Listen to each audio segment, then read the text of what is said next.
ដឹងកាត់ភ្លុកស្រុករកាធំបាំងនឹងដងភ្នំជំរុំភ្នំស្រង់ភ្នំស្រួចធាំងក្ដី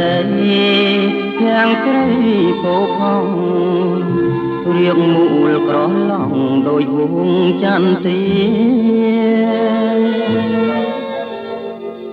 អាសូភុំផុងនងដួងចិត្តឃ្លាតម្ចាំងជីវិតមិនបេះដូងសង្សារភ្នំកោបភ្នំកង់ជ្រុងធ្លាំងស្នេហា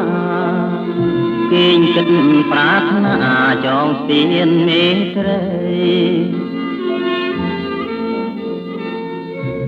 អោស្ទឹងកាត់ភ្លុកមកតែវិលវិញមករៀមទុនទិញតែឈ្មោះស្រងស្រី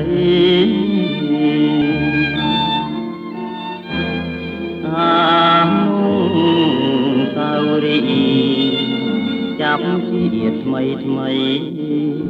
កាលកាយផ្លូវស្រីនៅក្នុងខ្ទមស្រែ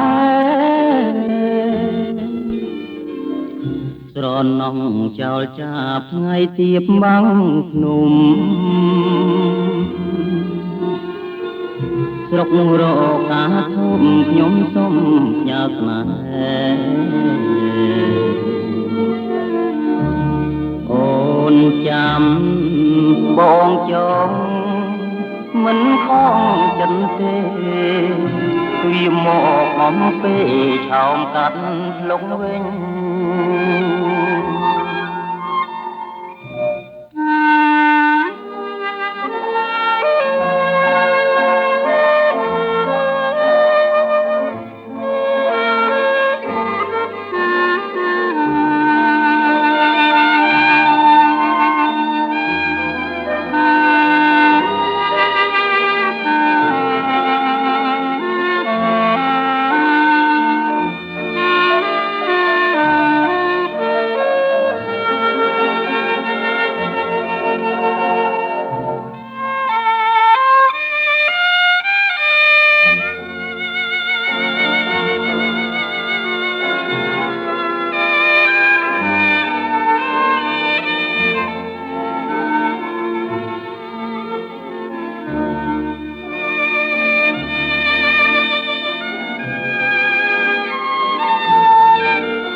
កាត់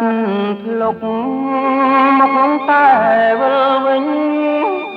មករៀមទុនទិញតែឈ្មោះស្រងស្រីអានោះសារី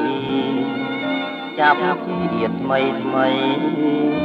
កាលកាយផ្លូវស្រីនៅក្នុងខ្ទមស្រែស្រណងចោលចាប់ថ្ងៃទៀបបាំងភ្នំស្រុករកាធំខ្ញុំសុំផ្ញើស្នេហ៍អូនចាំបងចុងមិនខំចិនទេរៀមមកបំពេឆោមកាត់ភ្លុកវិញ